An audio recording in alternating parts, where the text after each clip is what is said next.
is so exciting because I watched it on TV, but then years later I realized, I don't know how I didn't realize this when I was watching it, but they weren't Australian, they were American, and except for like one Australian friend. It's like, but I don't know how I didn't pick up on that. And it's just kind of funny later on. I'm like, oh yeah. Right. So I am now live on the Inverted A Press channel, but don't share it yet because no, I'm not. Yeah. Description. I haven't even gone there yet. I was just waiting. Yeah. So I'm going to say we talk about Control B. I just copied her name because it's hard to spell. Thornbirds and other writings. So that, and I still don't refresh yet because I haven't. Oh, I haven't even. I'm just starting to look for it, honestly. Okay. So I'm going to make this literature as a tag. Yeah, that sounds good. I mean, it's literature, but it is popular fiction, I guess we could put it. Okay, popular fiction. But I mean, I guess it could be considered literature. But how about bestsellers? It's a bestseller, right? Bestsellers, romance, because definitely The Thorn Birds is a romance novel. Now, Morgan's Run, I really don't know. Like, I wouldn't classify that as a romance novel unless you like to read a story about a man who has been wrongly accused of a crime and he can't prove his innocence and he's deported to a penal colony. But it's interesting. It's an interesting book. What I found more interesting about it was just like what they endured, how he was able to survive. I remember it talked about a water stone that he used for purifying the water on the ship so he wouldn't become ill during the voyage. Like, there were a lot of details. She's very good with details. She's very good with explaining the geography and the history. One of my criticisms of her, though, I'll start with, like, once we start with the Thornbirds, it's just like some of the storylines. I'm like, at first I thought, should I not like criticize an author? But I'm going to be honest, like, other people have like critiqued her, and it's not that I don't like her or her writing. I like some things about her writing. I just don't agree with all her characters or all the storylines. Some of them I'm like, what is this about? It must be something. But it goes back to like what we were saying about Louisa May Alcott, how a lot of her own life story kind of ended up in Little Women. It seems like that was the same thing with Colleen McCullough, because it seems like her parents were very brutal, harsh people, and a lot of the characters she despised, or just the bad characters in the story, would be a parent, and it seemed like it was based on her parent, or like it might be somebody that someone married and it was kind of based on her dad. It's very interesting, just the way these people, like, I don't think she had a very good relationship with her parents, but she loved her brother, and her brother died young. So she had a very saintly like impression of him. It seems like she kind of actually based one of her characters later on her brother. Yeah, I read about that in the New York Times. So now I have refreshed everything. You might want to check out whether it's okay, whether you let me check and see. Okay. Yeah, it looks good. I don't see any like problems this time, so I am gonna go ahead and share it on Facebook, even though slowly. Okay. And I don't see any like. I'm gonna go ahead and share it also on my other channel. Okay, sounds cool. I'm gonna actually share it 2 times on Facebook. So I don't know if you've been noticing, but I share on my Facebook wall, but now I'm getting more subscribers on a page that I'm using, like a blog page, and it seems to be getting more traffic. So I share it in a couple different places because I'm trying different things on that page just to experiment with how I can share different things that I do with live streams with you or just on my own. And it's just interesting to see, like, if people click through. I don't know if they do or not, but maybe. Yeah, I don't know either. I probably should be doing more blogging. I I haven't in a while, but But I would love to talk to you if you have time later a little bit about Beau's birthday party, because I did watch that vlog with the fluffy blanket and the cake, and it was very cute. I loved it. well, Beau loved it a lot too, but I'll tell you something. Right now, he doesn't want to eat that much. For lunch, he had the opportunity of having his favorite oatmeal, and um, he only wanted to drink water and eat a banana. And I think it is because he had a sugar overload.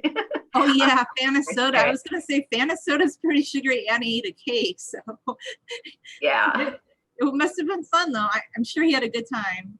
he did. He did have a good time, and he's pretty laid back about the whole thing. But right now, eating is not his priority the way it usually is.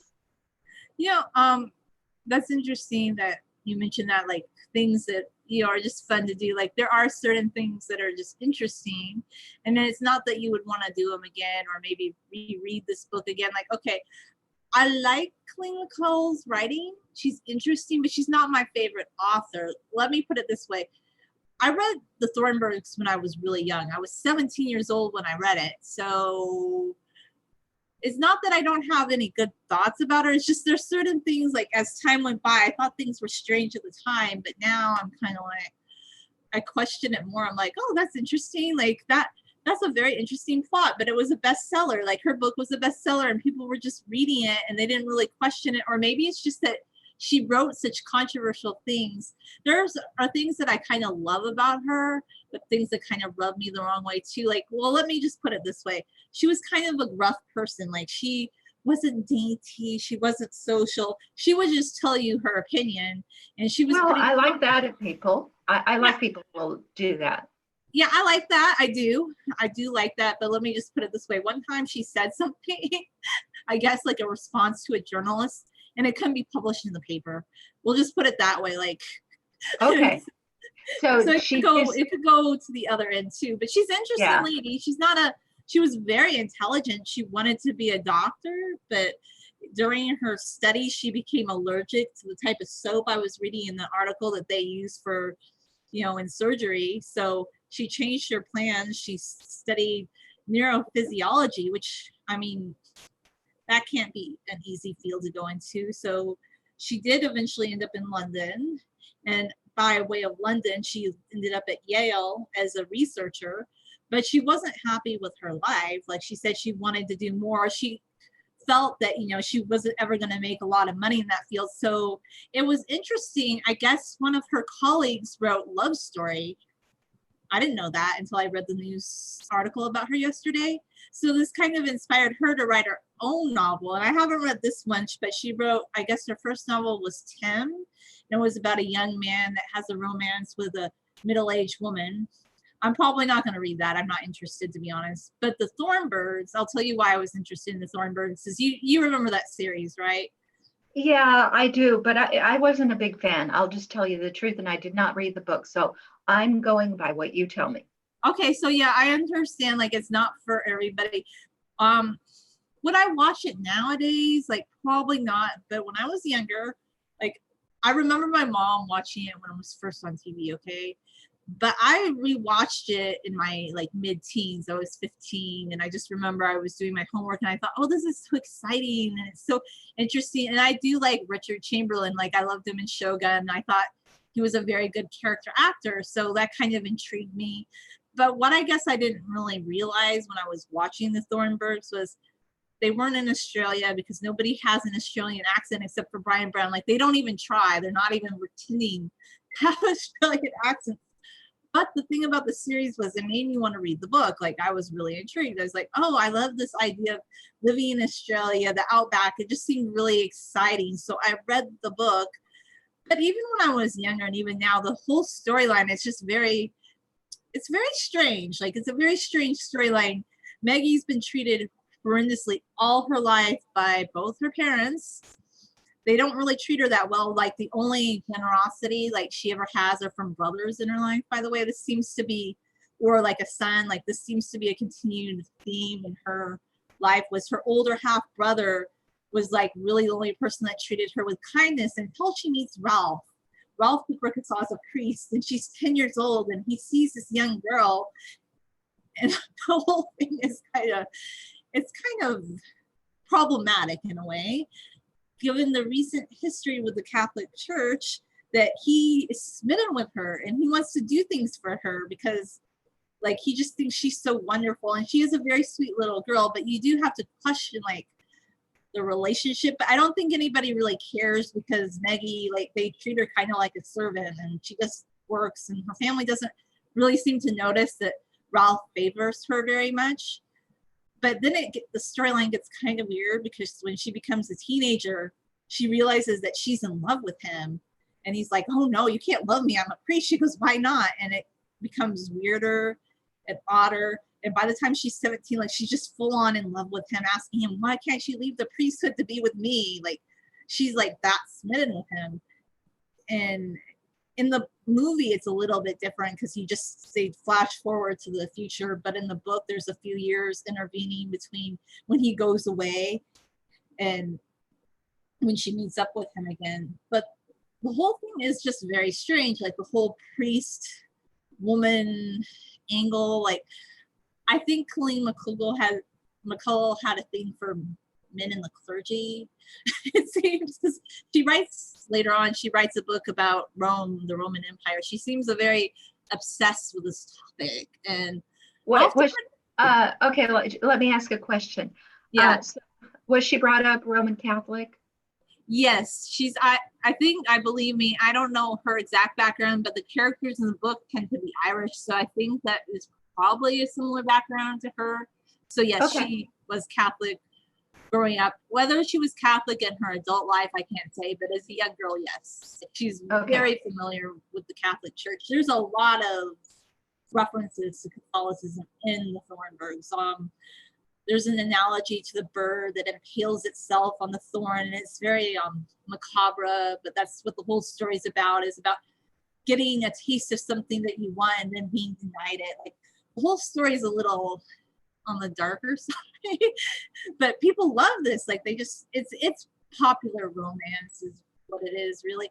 I guess what I was most excited about was I just thought Richard Chamberlain was a really good actor. When I read the book, I loved the descriptions of the Australian outback, but I didn't really like the characters. Like Maggie may have been nice when she was younger, but you really come to hate her because, okay, this is what happens. She marries a man who is brutal. He's cruel. Like he's a sugarcane worker, and like he ignores her and sends her off to be a servant.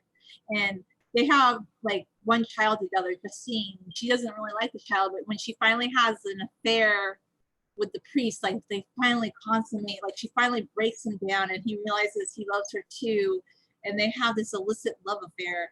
Like you don't really like her after this, not because she did that, but because of how she treats her daughter, because she doesn't like her daughter because she has a different father, but she just adores the son that she has with the priest. Like he's just an angel. He's perfect. And she becomes exactly like her mom. Like she hated her mom growing up. Her mom was brutal and cruel, but she becomes the exact kind of person that her mom was. But this is the weird twist in the book. Her mom starts to like her more when she starts to act that way. I'm like, yeah. Okay. So they kind of bond over being kind of. Yeah. And then this is the other twist, is that the grandma like kind of feels sorry for her daughter that she had with the husband that she didn't like, and starts being a little bit more benevolent to her. But the entire story is just, it's odd. It's like you can't take what you steal, because she has this son with a priest. And of course, he's the exact epitome of Ralph de Bricassau. And when he meets the priest, like he starts dreaming of being a priest. And she's just devastated because her favorite son is going to go off to become a priest, and he's going to leave her and go to Europe. And she's just heartbroken. And she's like, I've lost Ralph, and now I've lost my son. But her daughter, like this whole time, her daughter is a very independent, strong woman. And she kind of has to become that way because nobody like really loves her. And she has like she has food and shelter, but she's basically treated like she doesn't exist almost. Like she's just, oh, here she is. And she probably becomes that way because, you know, it's survival. What is she going to do? So she becomes an independent actress. She goes off to London. She goes off to Rome. There's a lot. I guess what I liked about the book wasn't that the writing was the best. It's popular fiction. but I just like the descriptions and the travel. And I kind of felt like you were traveling to these time periods, and it went from like the 1920s all the way up to 1968. And I thought that was exciting at the time, but the storyline is very problematic. And to this day, I'm always wondering, like, how is this like the most popular story? A priest that loves like a very young girl, but then when she starts to become older and she can return that love, all of a sudden he's like, oh no, that's not good. We can't be having that, and he has to go away. But all of a sudden he realizes he loves her, and this is the part. Well, I don't think Colleen McCullough really liked the movie, but the part that was so creepy about the movie, the thing that made him realize that he loved Maggie, was when he was giving communion to these young girls, and he sees a young girl that reminds him of. There's something really creepy about the whole thing. It has like a little bit of an undertone that I find creepy. Like, it's just like, okay, like, I never could quite get why this is so popular, but nobody's really picked up on that. To be honest with you, that's one of my criticisms of the storyline. I don't know why that was her motivation. It's a little troubled. So that's really not her best book, I think. I think later on when she wrote Morgan's Run, it was a better book. It was very well researched. It shows how Morgan is a working class man. He works in a distillery. He sees a crime committed. He tries to report it. But when he tries to report the crime, the owner of the distillery turns things around on him, and he ends up being convicted of like being a thief, and he's deported to the first penal colonies in, Botany Bay, which is pretty interesting. I actually like that book a little bit better. I thought it was better written, better researched. With Morgan, you don't have like this ridiculous romance element. Like, it's just about a character like coming to terms with a very unfair fate, but he decides that even though he's been meted out this unfair sentence, he's going to try and be a model prisoner.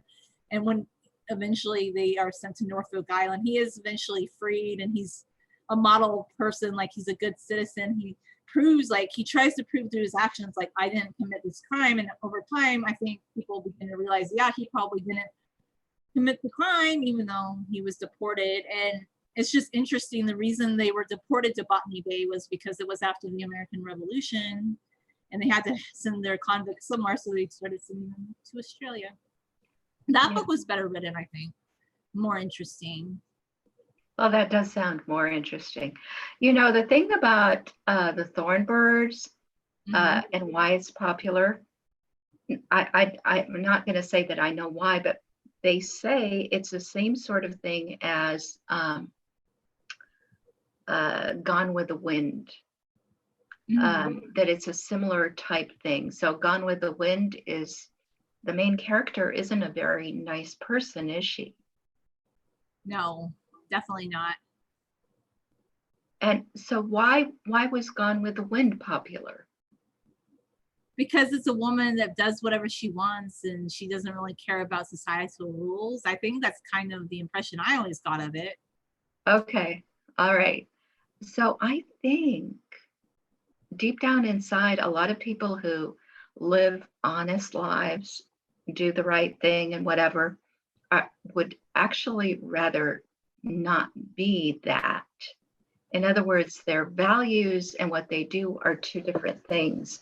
Maybe they don't do the bad thing, like the bad thing that these heroines do, but they don't do it because they're good people on the inside. They don't do it because they're scared of consequences.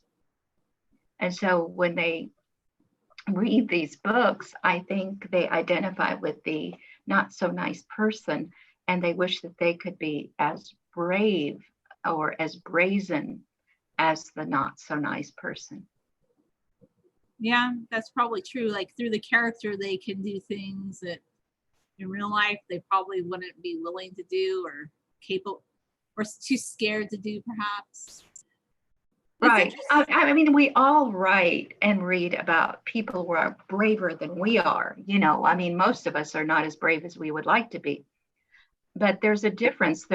Obviously there are as many different types of people in the world as there are people, but if you wanted to break down people into two types for the purpose of this discussion, there are the people who wish that they could defend others or, wish that they could fight for justice. And then there are the people who just wish they could grab for things that they want. Mm-hmm. That they can just do whatever they want and take what they want. Right, without any regard to the rights of other people. And it seems as though maybe the Thornbirds and Gone with the Wind kind of appeal to that type of person. I don't know, just psychologizing. I think that they probably do. Like, I've read both and there are similarities. Now, Maggie, when she was younger, I don't think she was a bad person, but as she grew older, she started to realize, well, nobody cares about me anyway, so why should I care about anyone else? Whereas I think Scarlett was always very self-confident and always felt that she was entitled to things. I think with Maggie, it kind of evolved over time where she realized, well, nobody cares about me anyway, might as well do whatever I want. Like, she just kind of made that decision at a little bit later date. Whereas I felt like with Scarlett, she was a little bit more confident at the very beginning, but they do have very similar personalities. I would say they're not exactly people that you would like, but in the Thornbirds, I can't really think of anybody that you could really like in the story, except for her son who becomes the priest. He actually is the priest that Ralph de Bricasaw could never be. Like, he didn't think about cheating on his vows with a woman. He wasn't like, he didn't want to like inherit property and become a rich landowner the way that Maggie's grandmother, because this was another angle of the story, is that Maggie's grandmother also loved the priest because he was very handsome.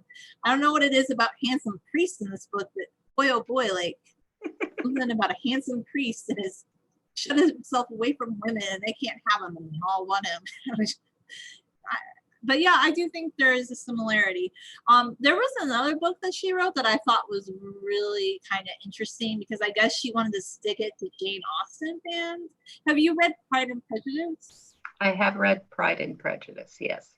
So, like, do you love Pride and Prejudice, or do you feel like there's certain things about it that kind of annoy you? It's not my favorite. I think I've told you before about this. I like books like Wuthering Heights, in which the love carries people. I mean, if we're going to talk about love, it's going to be about love. Then it has to be this very egotistical, not in the sense of necessarily hurting other people, but in the sense that it comes from within, and you're not, the characters are not socially motivated, they're internally motivated. The problem that I had as a young girl reading Pride and Prejudice is it's a very socially constricted book. I mean, it is about feelings and it is about love, but only within the strictures of a very confining social order. And the characters don't really transcend that social order. They just find a way to find happiness within it. So that's my criticism of Pride and Prejudice. But it's a very, as I've grown older, I realize how social things are so important. And it is basically a novel about social mores. That's a good point. What was like, you remember Mary Bennett, the one that was just always reading religious texts, and like, did you have any impression of her? Not really, no.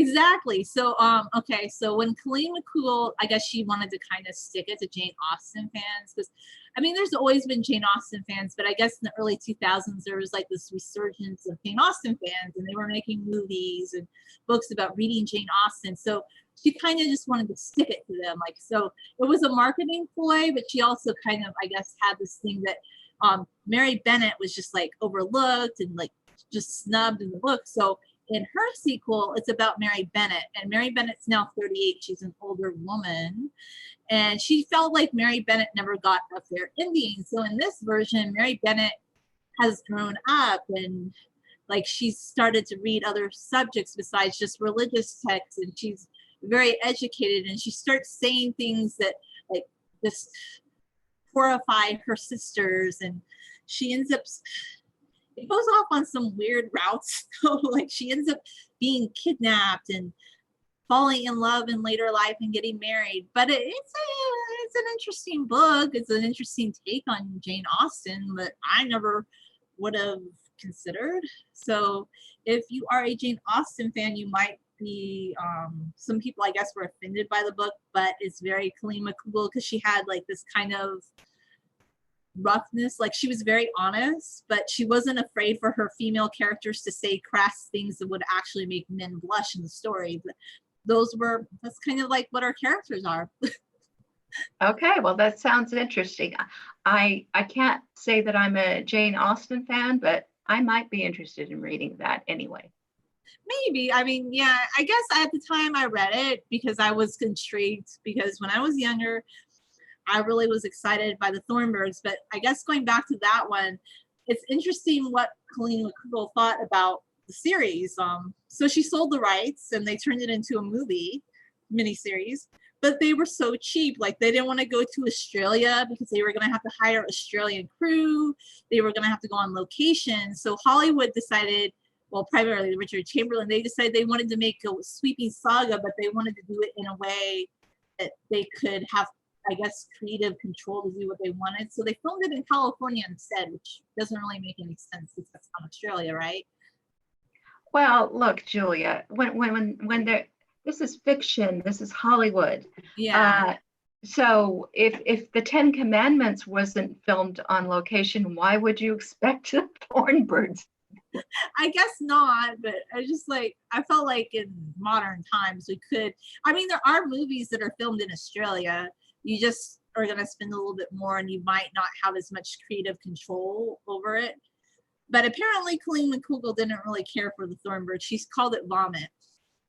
The series, like that's a sampler of how honest she was. She said, "Oh, it's vomit." It was like, okay, wow.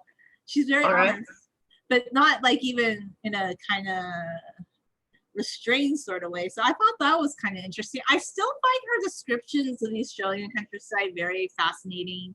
She really did her research on a penal colony in Botany Bay. So I feel like the one thing I can remember about her books, it's been a long time since I've read any of her books, like since 2002 is when I read her last book. Like it's been 18 years, by the way. So what I'm trying to tell you, like I haven't read these things recently. I just have read articles about her, except no, I did read the one about Jane Austen. That was in 2008, but it's just been a while since I've read some of her books. So these are just kind of the impressions that it left me with. I don't think I want to read her Rome series, though. I'm not that big of a fan. I just thought her writing was interesting, but she was not my favorite author, if that makes any sense. Oh, sure. Well, I mean, listen, in this world, there are so many books to read. None of us get to read all of them. Mm-hmm. I have a library full of books in my house, and I haven't read all of those even. Mm-hmm. So, and of course, not every author is going to be our favorite author, even if we do like something about something that they wrote. So it's okay. No problem. Oh, yeah, no, definitely. I guess because, okay, the thing with Colleen McCullough, some people are very, once again, people get a fan base.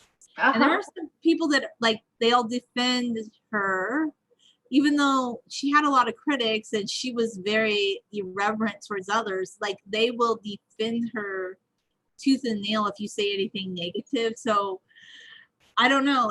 I feel like we should have the right to disagree and criticize with a storyline, but I'm kind of afraid to do that, Aya, because I feel like the other day when I disagreed with the movie adaptation of Anne of Green Gables, that probably upset some people. I don't know. We don't really know. We had some thumbs down to that live stream, but I don't know what it was about. It could have been about what I said about divorce or anything. It could have been any part of that live stream. We don't really know because they didn't leave a message. Now, nope, if they didn't, people just travel through, or it could just be that they wanted to see something else. I'm not going to pretend to know. So I guess what I will leave off by saying about Colleen McCullough is when I was younger, I was very fascinated to read some of her books. But the older I get, I want to read less fiction. I'm not that excited. Some people are just so excited about every new fiction story that comes out. But I actually want to read, I am on the wait list for the Harem Sultan book, actually, because they're ordering it, so I can read that. I'm excited. So that is something I'd like to read. to be honest with you. And I have still been reading a little bit of the Ottoman Empire book. I just don't read it all the time, like I should be. But here's the thing, I like when you work on a blog, you can't just sit down and read all the time. Like, do you feel like you can just sit down and read the whole day? No, You work on different projects?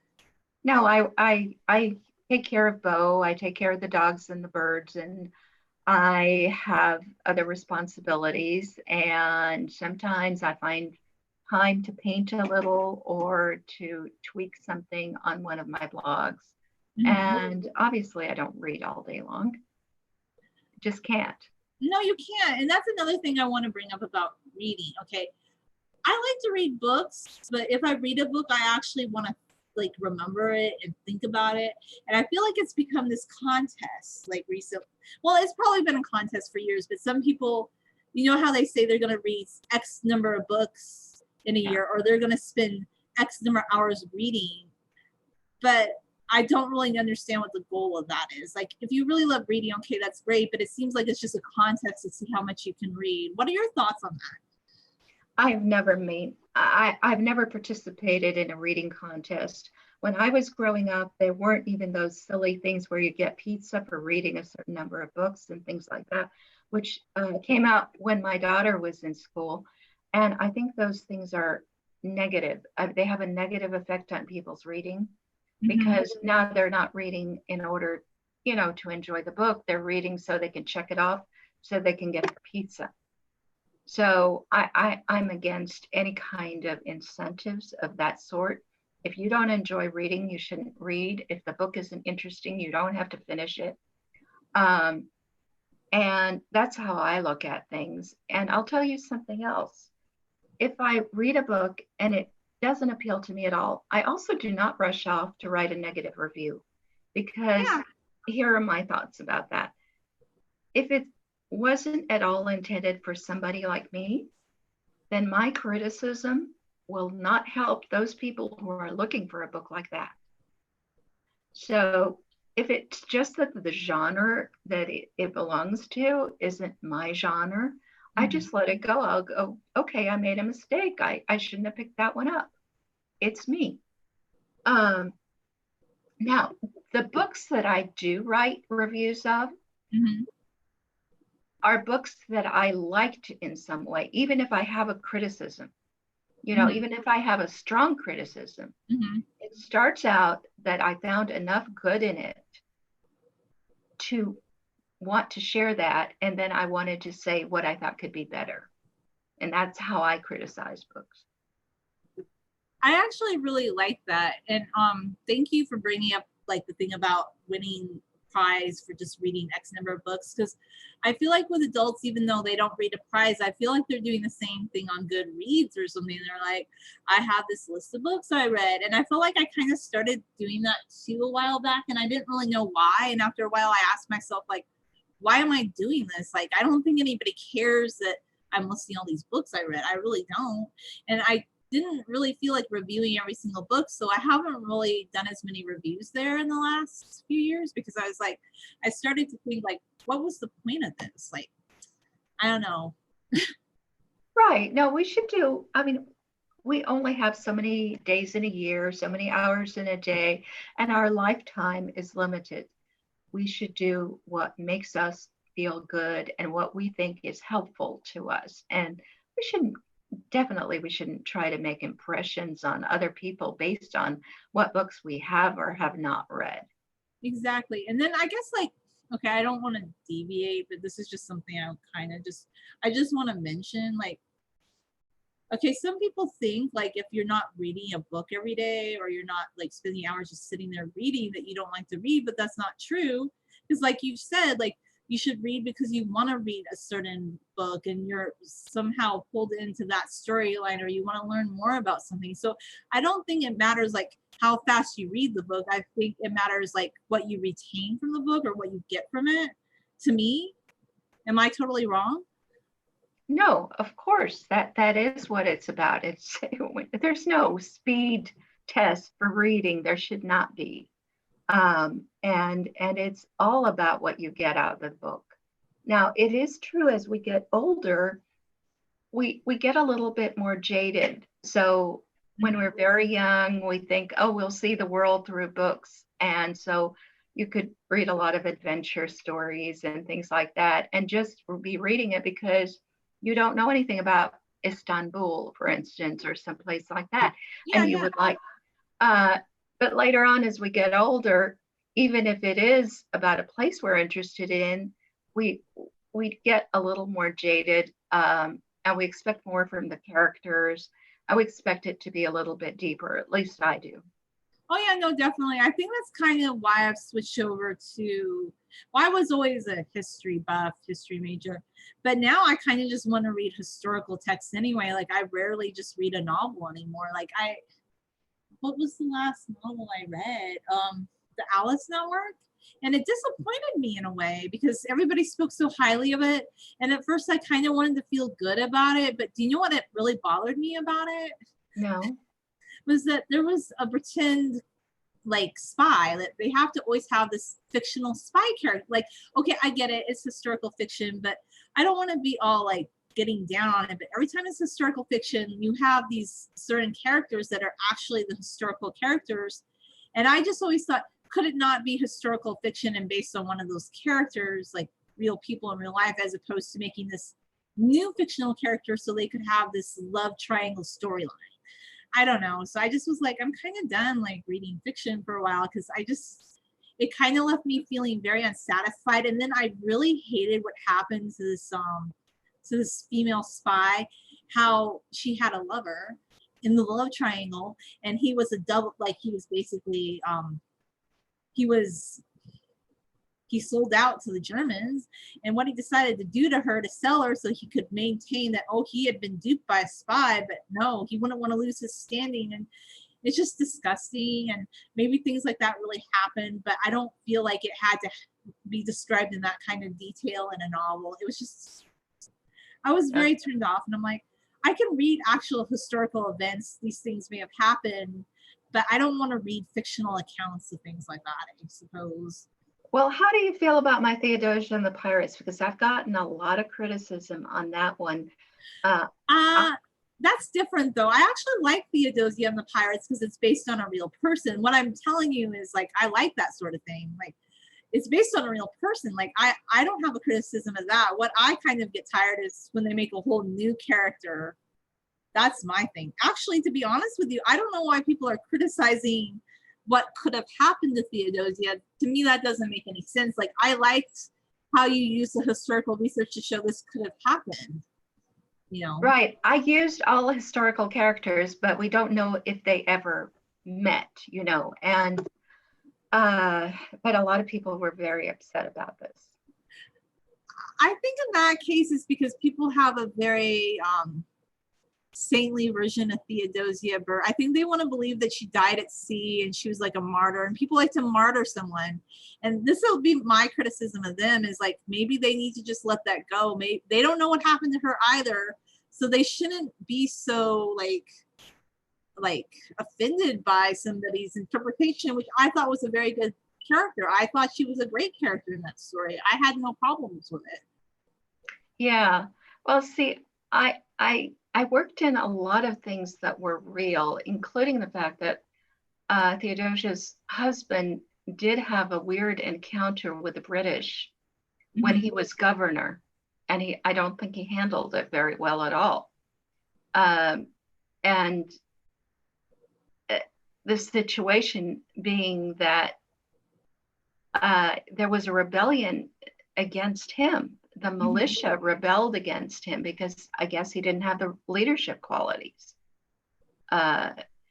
This all happened, but it didn't happen with Theodosia right there because she had already disappeared when it happened. So there were a lot of incidents that I put together that may or may not have gone together in that way, but it was all historically based. I actually like that. Like, I guess my whole, like, the only criticism I've had of historical fiction is when they have to bring in a whole new character just to fit a storyline, but this character has to interact with the actual historical people.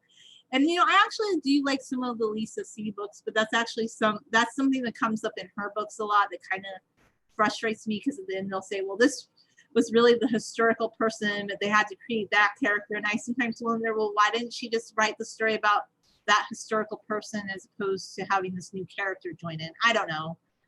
Okay, well, I'll tell you where I did that. So we can in Vacuum County. Okay, so Vacuum County is basically based on a certain part of the Old Testament. I mean, not the whole Old Testament, but parts of it, yes. And I'm not hiding that fact. So it's not a question of plagiarism. I'm changing things around a little bit, but I'm actually interested in the situation, which is that King David, at the time when he was not a king yet, because he was being faced by Saul, went and demanded payment from a local farmer. And when he wouldn't make that payment, suddenly the farmer was dead and the farmer's wife belonged to David. So, I mean, this is the situation. I mean, this is the place where this happened. Nabal was a real character in the Bible, probably a very real person. And he was descended from Caleb, who was an explorer. Okay, so, but Verity is not real. I mean, obviously my whole story. Oh yeah, definitely not in biblical times. Verity is somebody I made up. She's what is called in science fiction writing a Mary Sue. Do you know what a Mary Sue is? I don't. Can you tell me what that is? Okay, so I came into some of my writing skills through Star Trek science fiction fandom and in general science fiction fandom. And what used to happen a lot is that the fan writer, who was usually a woman, would insert into the story a sort of dream version of herself. Usually the dream version was better looking than she was, more brave, but still you could tell it was her, kind of. And she would show up on the Enterprise or wherever on the planet and have a romance with Captain Kirk or Mr. Spock or, somebody like that. I even knew one person was a Dr. McCoy fan, which it just, So anyway, the Mary Sue character, we would laugh at them, we might create them, but we would laugh at other people's Mary Sues because it would be like, she would solve a problem like the antimatter generator is not working. So she would take a hairpin out of her hair and go and fix it that way.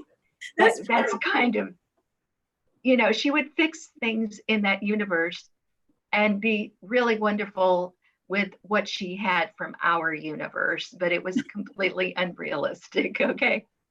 That's funny though. I kind of, I honestly never had any interest in Star Trek until you started like explaining some things to me. I'm like, you kind of made me a little bit more interested in it. I'm like, when the way that you explain some of the scenarios, I'm like, makes it more intriguing.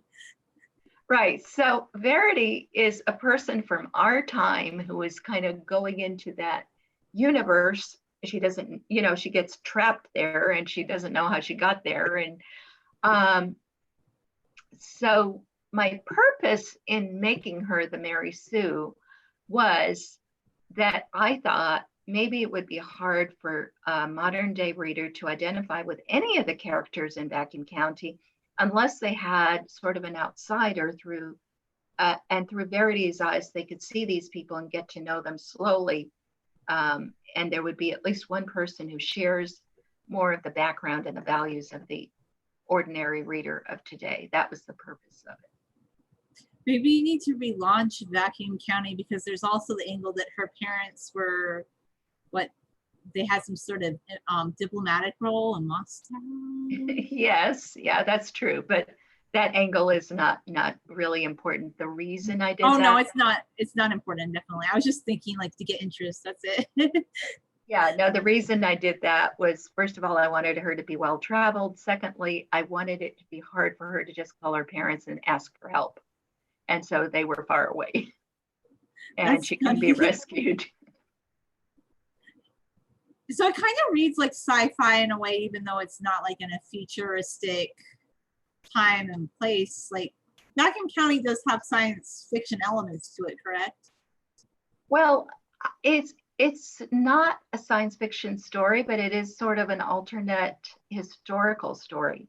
Mm-hmm. You know, if you take the historical parts of the Old Testament as true, you know, and we can argue about which parts are true and which part aren't.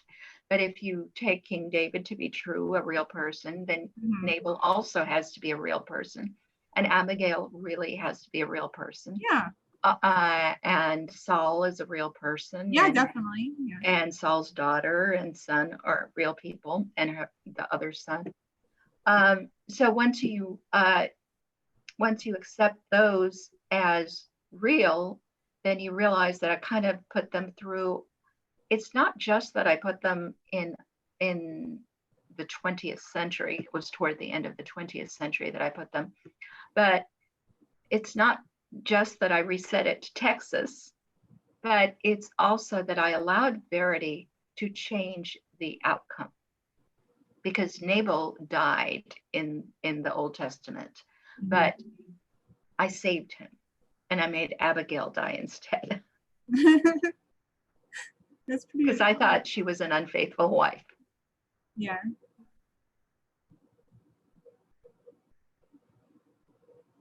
So, so do you think it's always wrong to insert a character who wasn't in the original story? I'm not saying it's always wrong. Like in that case, like it seems different, because I'm not saying, I mean, I do believe that the Old Testament is based on historical events, but it seems different because it's not like a recent event that we know like exactly what happened. You know what? Right. I don't know. I guess to me, it just feels a little bit different. So maybe that's just my hang up. Okay. It's probably just my hang up. I'm not going to say all authors are bad for doing that. I just sometimes get frustrated with it, but maybe I need to just let that go myself.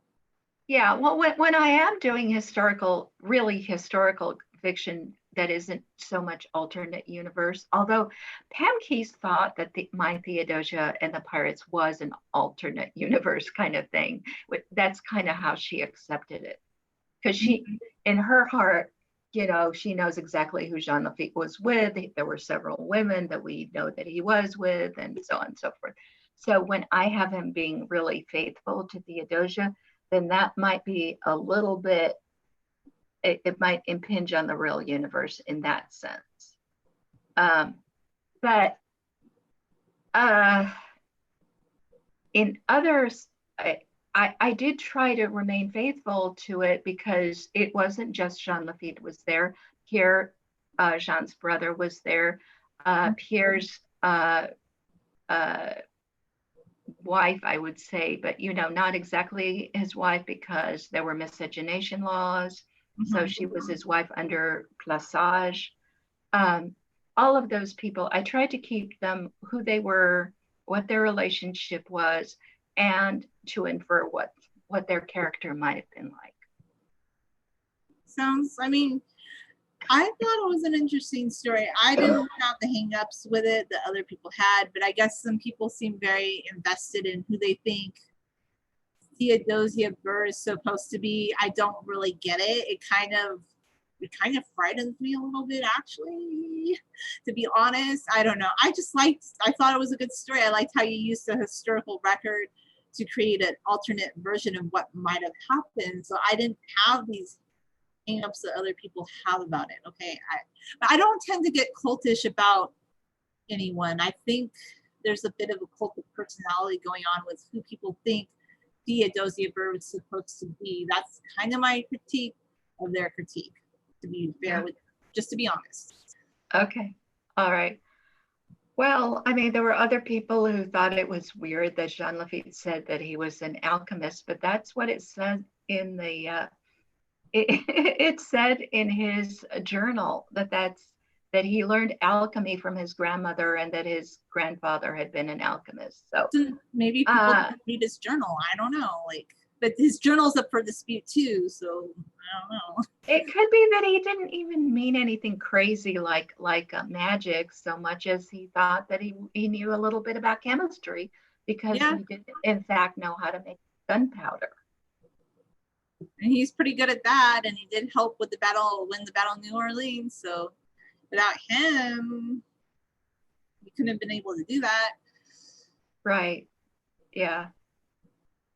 So yeah, go ahead. I was gonna say, so do you have any other books that you feel like recently that you wanted to talk about or anything? Well, I can add some things that I learned about Louisa May Alcott and her father, their Okay. relationship, just because I was researching all of that last week, not this week, but last week.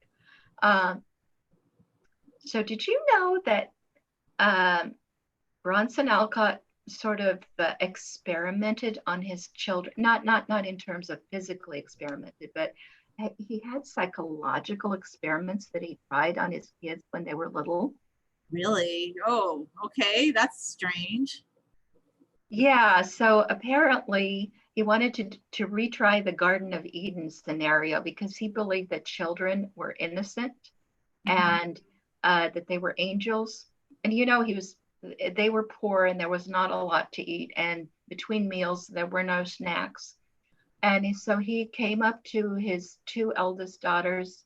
So Louisa was the second one. Was the first one called Anna? Do you remember? I think it might have been. Yeah, the one that the character of Meg is based on. Yeah, Okay, I don't remember what. So anyway, the two girls, one of them was 5 and the other was 3. Louisa May Alcott was 3 years old at the time of this experiment. He waltzed into the room with an apple in his hand. And he looked at them and he said, "This is my apple. It's not your apple. And do you agree with me that it's wrong to take something that belongs to somebody else?" And they both agreed that it would be very bad, that they would never take something belonging to somebody else without permission. And then he left the apple there with them. And it was before dinner and they were hungry. And the next thing that happened was, first of all, the older girl tried to grab the apple, but didn't. Then the younger girl got it and started eating it. So the older girl threw the apple into the fire and wow. fished it out and finished eating it. And then the father came back and said, "What have you done?" Just like God coming back into the Garden of Eden. Oh my goodness. Yikes. I don't think I like him very much. No, I don't.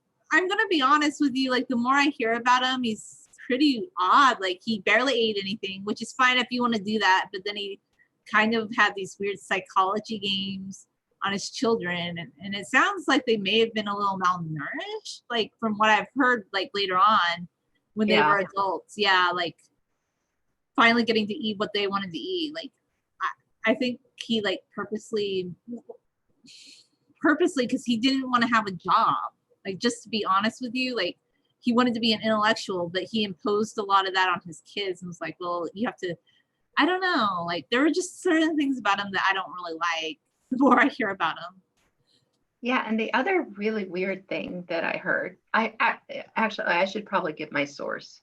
My source is Susan Cheever, who wrote a biography about Louisa May Alcott, although I'll admit I have not read Susan Cheever's book, but I did listen to a talk by her. So anyway, the other very odd thing was that when Bronson was on his deathbed and Louisa came to see him and he said, "I'm going home, I'm going to heaven," whatever, something like that. And then he said, he said, "Come with me." What? And she said, "I can't." And then he said, "Come soon." And then she went off to do her stuff, which is mostly paying the family bills. And a few days later, she took ill. And while she was ill, he died. And she called the doctor because she wasn't feeling well. And the doctor said that he really didn't know what to do about it. So he said, just take it easy. So she went and lay in her bed and died. Oh, And she didn't even know at that time that he had died. It's just oh, weird. that's strange. Wow. Yeah, Huh. but I mean, I don't think a father should want his daughter to die at the same time as he does. No, It just, you wouldn't. You would not. Like, I don't. This man imposed a lot of weird, harsh psychological.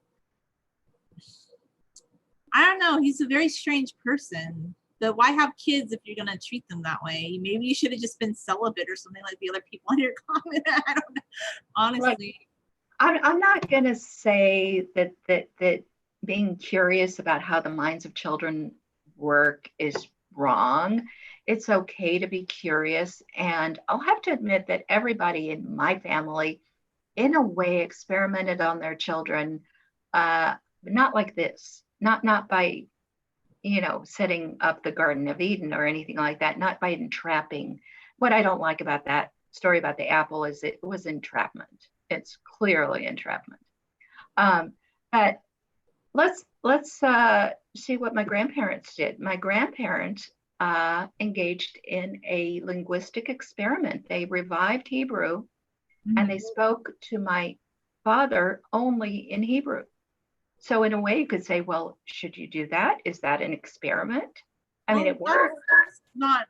That's to me. That's different. They just wanted him to learn Hebrew. They weren't like those kids. Like other things I've read about them, they really were malnourished. And then he's playing a game. I don't know. I just feel like there's kind of a really cruel element to that. I could be Yeah. wrong. Like, Yeah, I think that's cruel. And I think you can sort of learn from your children in an experimental form without it being like that. So, I was spoken Hebrew too, regardless of where we lived. Other people were speaking English.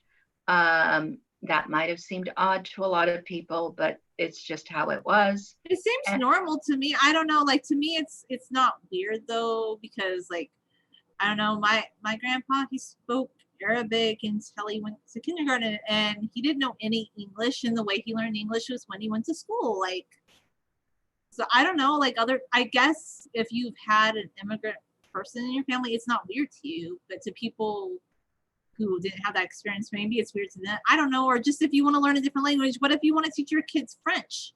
And you're American and you're living in France and you only speak to them in French. I think that's okay. That's different.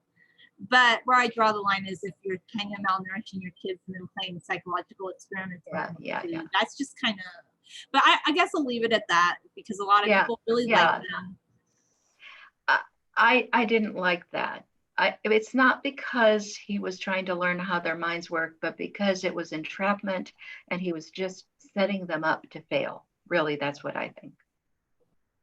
Yeah, pretty much. I mean, how are you going to win in that one? You know? Right. Yeah.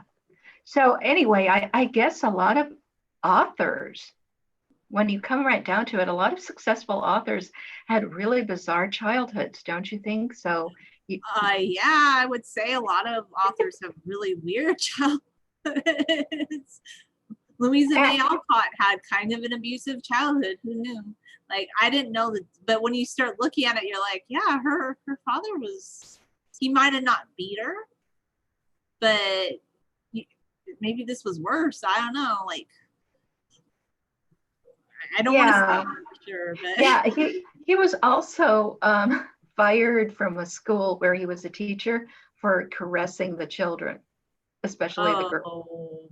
Okay, I have not heard about this. That's kind of strange. Okay. Yeah, but when Susan Cheever said first of all, she had trouble reading that. That's someplace where our friend Kate Gladstone could have helped her because the one S that looks like an F and the one S that looks like an S. So she at first she thought it was Arif or something like that, and she had trouble reading it. And then when she found out what it was, she said, "I don't think it's like what we would be worried about now if we saw that it was actually the teachers were expected to beat the children, not caress them." That's what she said, but it was still weird. No, it sounds a little strange. Like it sounds like he's kind of the person that had a lot of boundary issues. Like, Yes, maybe he's a I narcissist. would, yeah, exactly. I almost am wondering he's kind of like a narcissist because it's like he kind of wants to live this certain type of life, but he's like making other people. I don't know, but maybe I'll let that narcissist angle go. Okay. But I think another person we could maybe research and talk about was the woman who wrote Mary Poppins. Didn't she come from Australia and didn't she have a really difficult childhood too? I confess I don't know anything about her. I watched Mary Poppins as a kid, and that's about it. Like I never read the book. I never read anything about her life. So to be honest with you, I know there was a movie about it, but I don't know anything about her. Yeah, well, I don't pretend that I do know, but I mean, if we wanted to do a series on famous women writers and their weird childhoods, I would probably put her in there too. Okay. So maybe what we could do is like, are you researching? Like, are you reading or watching something about her? I'm just curious. I did see that movie that came out a few years ago, Okay. but yeah, it was about Walt Disney and her, Okay. but it also had some flashbacks. Okay. Interesting. Well, it might be interesting though, like if we were to discuss her life a little bit more too, because I really don't know much about her. But I don't exactly know much about Lucy Maud Montgomery's background either, except that she was Canadian too. Like I know about her books, but I don't know. I learned more about Colleen McCullough and Louisa May Alcott, but there seem to be a lot of actresses, writers that do have these traumatic backgrounds. It's interesting. Oh, yeah. Didn't you say that you had something to say to tie Lucy Maud Montgomery with Colleen McCullough?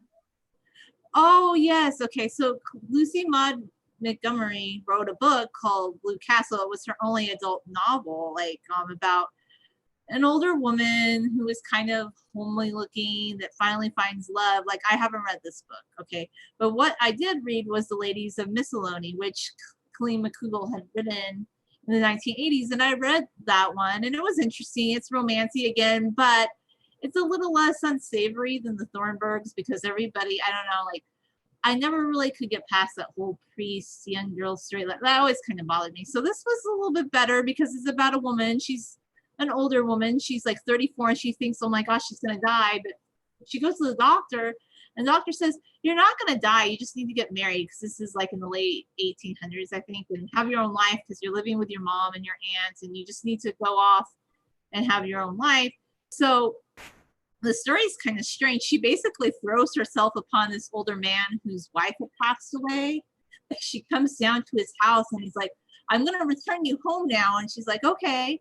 And then she comes back to his house the next day and he's like, oh, okay, you're back? Well, then I guess we have to have a relationship. Just kind of strange. And then like they mechanically describe everything they do that night. And I'm like, and like she's learning lessons or something. I'm like, okay, this is very strange. And he doesn't think she's attractive, but he's very attracted to like her exuberance about everything, which was interesting. And his first wife was beautiful, but he finds her interesting, and they eventually get married. But the whole story is about how finally this older woman's able to gain her independence by being like having the courage to sever her ties from her mother and go off. And she tells the older man that she's going to die, but there's like this ghost character that visits her and gives her all these tips, and it turns out it's his wife who had died, who wanted him to be with somebody. It's kind of a strange story. It's very different, and it's set in Australia once again. Okay, well that one sounds interesting. Yeah, this one was better. As time goes on, I really don't even like the Thornburgs at all. I think that was one of my least favorite ones, and I think Morgan's run and the Ladies of Miscellany were a little bit better. However, there was a charge, which I don't think that she exactly plagiarized Lucy Maud Montgomery, but I guess a lot of people accused her of that because there were similarities in the story, and she had admitted she read that, but she said, you know, I'm not stupid. I'm not going to plagiarize an author. And she was very confident, and she went on to say, plus I have my own good ideas. Well, So the she, thing is, you can't plagiarize ideas. That's a legal point I like to make. mhm, Uh, you're allowed to use somebody else's ideas, but you're not allowed to use their words. mhm. So if you copy word for word something that somebody has written, that's plagiarism if you don't give them credit. And it is copyright infringement if you don't get permission. But if you are influenced by somebody else's idea, but you write your own story, all the words are yours, there are no copied lines, there's nothing like that. It really isn't plagiarism. It might be that this one work is derivative of the other work. Mhm. So, See, for I'm glad instance, that we have yeah, you to make these legal points. Very good. So, for instance, I'm sorry, you were going to say. yeah, Vacuum County is derivative of the Old Testament, but it doesn't plagiarize the Old Testament, and it certainly doesn't copyright infringe on the Old Testament. Oh, definitely not, because I don't think. But this is the weird thing about the Old Testament, even though it was originally written in Hebrew and it's been translated. Now, I guess different translations are saying that they own the copyright to their translation, and people were getting in trouble online for citing parts of a translation. That's ridiculous because, but I guess they could, I don't know how that's possible, but okay. Well, if you were to copy the entire translation, which was in copyright, then you might get in trouble. Yeah. Uh, but each of us have a right to create our own translation because it's the original is not in copyright. Mm-hmm. Secondly, even if you were quoting a small part, like one or two lines or a paragraph from a translation, that would be fair use. Yeah, fair use, of course. That's good that we have you to distinguish these points. So a lot of times when people say something, it's not exactly accurate. We need somebody with a legal background to explain it to us. So thank you for Yeah, sharing that. sure. But yeah, I imagine that there's not an ounce of truth to the plagiarism charge, but she may have been influenced by Lucy Maud Montgomery's book. I also think too, like, okay, she's kind of a brash woman, but in her obituary, there was one thing that kind of bothered me was that somebody actually wrote in the paper, she's fat, she has a loud, like, they were just very like brazenly kind of crass. And they put that in print and somebody said, well, oh, maybe that was a mistake, but no, it was printed in the newspaper. I'm like, I don't like, even if you didn't like someone, I think in their obituary, that's just kind of, that's low class. I don't think that you need to print something like that. Well, it's beside the point. So, what if they had said she's tall or she's short or she liked to wear certain kinds of clothes or whatever? What difference does that make? It doesn't make any difference, but I feel like the person who wrote that, they kind of wanted to stick it to her, and it was kind of a strange place to do that in an obituary. Like, it's not like she could, I just thought it was kind of odd, but anyway. Was it somebody in her family that didn't like her? No, it was an Australian newspaper journalist, and they put that in print, and I was like, okay. Yeah, well. But anyway, I guess some people were very upset that she was just very honest, and she rubbed some people the wrong way, I guess. I don't know. I don't know why, but she's just who she is. She's a very interesting character, let's put it this way. She's not, I like that she's honest, but yeah, sometimes she would write things too. I'd be like, oh my, that's interesting. Like, she's very comfortable. Yeah, well, I don't know. I mean, I think there's a huge difference between being honest and being malicious. I don't like people who are malicious. I don't mind people who are honest. I'm not saying that she was exactly malicious, but okay, like she would sometimes explain sexual acts in a very graphic sort of way that would make people squirm. And the men in the, like some of the more refined male characters in the story squirm. And I think she delighted in her like more brash characters doing that. But that's just one of the hallmarks of some of her independent ladies. But it's like, oh, that's interesting. But that's just one thing that stood out in her writing, but I do genuinely like her as a writer. She's a very good detail writer. Like she'll describe scenery, geography, and I think like that's something nowadays, like people, they don't want to describe like what a place looked like, or like it seems like they kind of skimp on those details a little bit more, but I do actually enjoy that she does that. Yeah, well, she's certainly a writer with a legacy, Mm-hmm. and anybody who's interested can seek out her books and Mm-hmm. read them, and even watch the movies that are based on those books. Were there movies on all of Oh them? yeah, she said that the Thornburgs was vomit, but yes, there's a series and you can watch it. It was okay. It wasn't bad. It deviates from her books to some degree. I think what she didn't like was that it was the whole Australian angle again, is that she thought it was going to be filmed on location in Australia. But when Richard Chamberlain and the Hollywood movie makers found out, oh no, they were going to have to spend more money and they'd have to pay Australian actors and they wouldn't have as much creative control, they decided not to film it in Australia. And I think that was kind of the part, but she sold the rights to the movie. So once you sell the rights, you kind of give that up and they do whatever they want. So. Right. I mean, even Ayn Rand had to put up with the fact that the movie of The Fountainhead was not really entirely true to her book. Mm-hmm. And how did she feel about that? Was she like very upset about it, or she just kind of let it be what it was? She believed in, contracts and capitalism. Mm-hmm. So she tried to play it down. When people said that to her, she said, well, I think it's pretty good. I wrote the script and I was there and it's a pretty good adaptation. That's what she said. I kind of like that. I kind of like her reaction. I'm like, you know what? I think I can admire that. She handled it that way. She has finesse, so good on her. Yes. Yeah. Okay, well, do we have any comments? I haven't seen any comments so far, but it would be interesting if anybody wants to comment on any of the authors that we've discussed and their books and movies that are based on their books.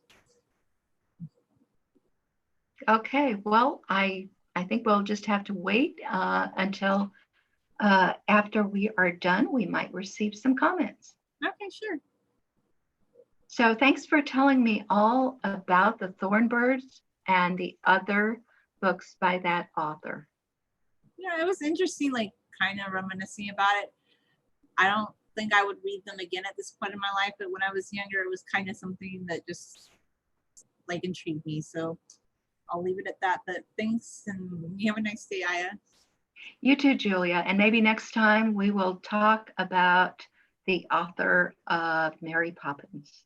I would love you to tell me about that. I'm kind of excited to hear more. Okay. Bye-bye. Bye.